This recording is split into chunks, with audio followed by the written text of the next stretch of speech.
Magandang araw mga kaibigan. This is Keso from Shophouse Gaming and we are back with the top 10 video. This time we are counting down to my top 10 NES o yung family computer games na paborito ko. This comes in no particular order. Let's get started. Batman the video game. Isang game na hindi ganun ka-common nung bata ako when I played it. Graphics are good, soundtrack niya solid din. Very tight ang controls at gaya ng mga classic NES games sobrang challenging niya. Para bang ginawa siya na hindi pambata. Very punishing yung game at kung hindi ka pasensyoso magagalit ka talaga. Hindi siya ganun kahaba, around 5 or 6 levels lang. May mga boss fights din at syempre mga different weapons to use. Pinaka-cool sa akin nun, yung pwede kang mag-wall jump parang sa Ninja Gaiden. Sobrang essential nung skill na to para tapusin yung game. Kapag ka hindi mo na-master ito, malabo mong matapos yung buong laro. Syempre hindi lang sa obstacles yan nag-a-apply. Dapat ma-memorize mo rin ang patterns ng boss para matalo mo ito. Kasi kung hindi, babalik ka ulit sa last checkpoint at pag naubos na yung life mo, babalik ka sa simula ng level. Na nakakagalit considering yung hirap ng level, especially yung mga jumps. Double Dragon The Revenge. This is one of the most fun beat-em-up game na nalaro ko noon. There are a lot of games of this type pero since top 10 lang ito, pinili ko na yung paborito ko. Very memorable ang stages, boss fights at satisfying movesets. Dagdag pa sa fun factor na pwede kang maglaro ng 2 players. At may option din to enable friendly fire.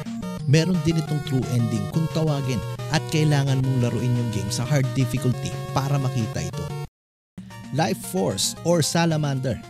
One of Konami's shoot 'em up na kagaya ng Gradius. Magkamukha din ang gameplay nila, pati power-ups. Ang nagustuhan ko talaga dito ay ang cooperative play. Pati yung Konami code na nagbibigay sa inyo ng 30 lives kagaya ng sa Contra. Hindi lang sa side-scroller, meron din mga levels na top-down ang view. Maganda rin ang soundtrack ng game at solid ang mga boss fights. Yung level niya, challenging. Lalo na yung may mga laman na nagko-close o may mga gumagalaw-galaw na obstacles. Metal Gear. Para sa isang game sa NES o family computer, this is really a new kind of game nung nilaro ko siya dati kasi may mga komplikasyon siya, winding paths at kung hindi ka mabusisi parang walang patutunguhan yung laro. Nakakapanibago nun kasi dati simple lang ang games. Ito ay may inventory system na. Meron pang mga card keys, iba't ibang klaseng weapon at accessories. May stealth mechanic din yung game, mga boss fights, etc. Since mahaba at mahirap itong laro, meron naman siyang password system para in case sa susunod ka na ulit maglalaro, makakabalik ka sa nearest checkpoint. Metroid. Isa ito sa mga naging hilig kong klase ng game. Yung adventure type na hahanapin mo yung mga items na kailangan para makamove forward ka sa ibang parte ng map. Dito nagsimula yung subgenre ng games na kung tawagin ay Metroidvania. Run and gun type of game ito na maraming power-ups at upgrades to collect na magagamit mo para sa pag-i-explore. Meron din itong password system na nakakadagdag sa enjoyment lalo na kapag may alam kang mga cheat codes gaya ng infinite weapons at invincibility. Mega Man 2 o kilala bilang Rockman 2 sa Japan. Even though mas maraming features yung mga Mega Man 3 to Part 6, mas na-appreciate ko yung Part 2 in terms of gameplay at replayability. Dito nagsimula yung password system ng Mega Man games na wala sa Part 1. Isa ito sa mga pinaka-successful na jump and shoot type of game. Heavily punishing ang mga level at difficulty, napakagandang soundtrack at very satisfying game to play from start to finish. Marami kasing variation na pwede kang gawin dahil mapipili mo ang boss at levels na uunahin mo para sa iyong playthrough. Nag-e-enjoy ako dito dahil sa makukuha mo yung powers ng boss na matatalo mo at magagamit mo ito sa paglaban sa ibang boss. Sobrang hirap lang niya para sa isang game at kailangan gugulan mo ng oras ang bawat level at boss para makuha ang patterns nito.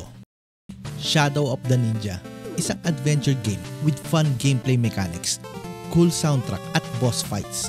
Actually, may game na mas polished ng konti dito na gawa din ng same developer na ang title ay Shatterhand. Kaso, what makes this game stand out para sa akin ay ang cooperative gameplay. Siyempre noon, mas masaya ang games kapag 2 players. Meron pa itong character selection at mamimili ka between kay Hayato na isang ninja at kay Kaide na isa namang Kunoichi. Wala namang kaibahan sa gameplay. preference mo lang kung sino sa kanila ang gusto mong gamitin. Challenging ang mga levels nito at kahit mga boss fights, mahirap din. Well worth the time spent playing the game, lalo na kung natapos mo na ito. Castlevania 3. Isa sa pinakamahirap na games na nalaro ko ay ang Castlevania series sa family computer. Sobrang punishing, sobrang tight ng controls at animal na mga enemy placements. Ang winner dito para sa akin, first time kasi na pwede kang makagamit na ibang character other than Trevor Belmont. Pero shared yung kanilang health at hearts. Si Sypha, isang magician, si Grant na isang pirata, at si Alucard na anak ni Dracula, ang mga available na companions mo sa game. At base din sa kung sinong kasama mo sa game ang magiging ending nito. Typical sa isang Castlevania game ang difficulty, pero mas babalik-balikan mo ang part 3 dahil sa branching paths nito, allowing for a variable game experience every playthrough.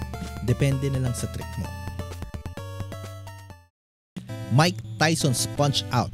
Isa ang game na ito sa mga simple lang ang concept pero addicting. This is a single-player boxing game which places you in the shoes of Little Mac.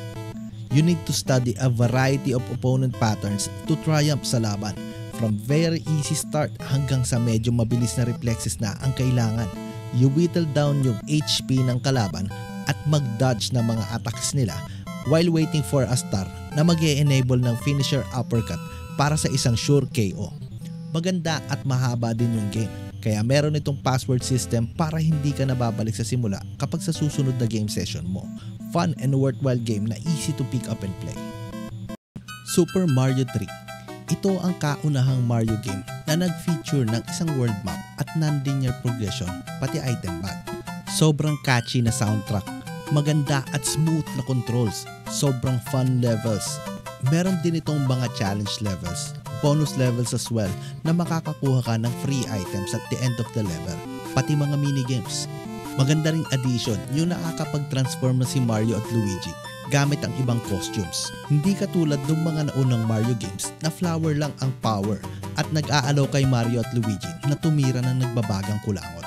Marami ang feature ng game na ito na naging staple at nagpe-persist pa rin sa modern games till now.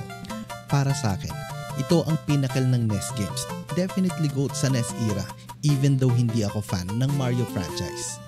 Sa napakadaming magandang laro sa family computer, yun ang aking top 10. Wala ba dito yung mga paborito nyo? Comment down below para makita natin kung ano yung mga games baka nalaro ko rin. Maraming salamat sa panonood mga kaibigan, hanggang sa muli. Paalam!